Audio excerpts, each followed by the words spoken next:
what are you afraid of? And do you agree with that comment that you attract what you fear?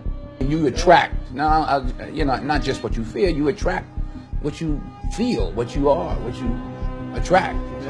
What's on your mind, It's like exactly. the law of physics. I don't know how anybody can disagree with that. It's just, ask any physicist, they'll tell you that it's true. David Mamet wrote a line in the play Edmund, "Every fear hides a wish," which I think is close to that. I still am very insecure in so many ways, but I wish I could give that gift to all my fans. You have the freedom to pull the superstar out of yourself that you were born to be.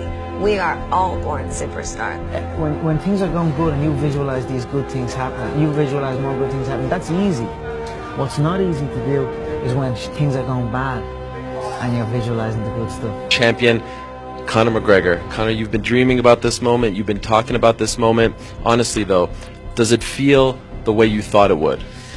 Yeah, it does. It feels beautiful. I dreamt this so much, so clearly, so precisely, and so frequently that it has manifested itself into reality, and that's what I'm feeling right now. It's a dream come true. I would visualize things coming to me that I wanted or whatever. This was in like 1987, 85, yeah. And I had nothing at that time, so it was like, but it just made me feel better. It made me, at that time, all it really was for me was kind of making me feel better. I would drive home and think, well, I do have these things. They're out there. I just don't have a hold of them yet, but they're out there. Okay. So didn't you write yourself a check? I heard that you did. Is that true? I wrote myself a check for $10 million for acting services rendered, and I gave myself 5 years, or 3 years maybe, and I dated it Thanksgiving 1995, and I put it in my wallet and I kept it there, and it deteriorated and stuff,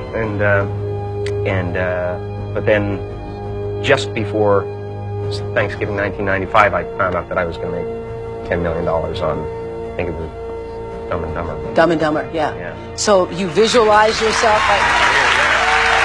Visualization works if you work hard. Yeah. Well, yeah, that's the thing. You can't just visualize and then, you know, go eat a sandwich. Like, you just decide what it's going to be, who you're going to be, how you're going to do it. Just decide.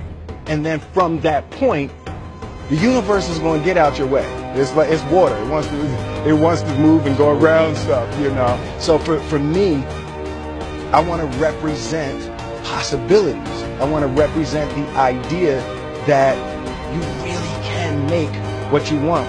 There are many ways to get the things that we want for ourselves in our lives.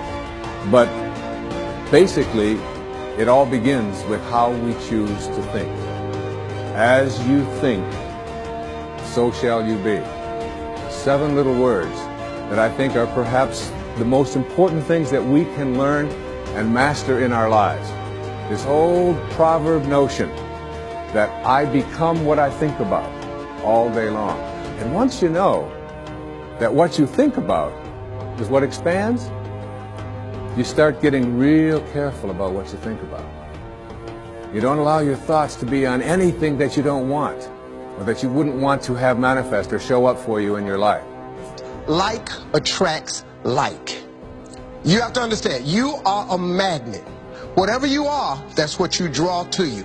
If you're negative, you're going to draw negativity. You're positive, you draw positive. You're a kind person, more people are kind to you. So you're like a magnet, you know, and you got to understand something about like attracts like. If you see it in your mind, you can hold it in your hand. This is so true. Joy and depression cannot reside in the same space. Laugh every chance you get. Just bust out laughing, even if it ain't funny. Just laugh.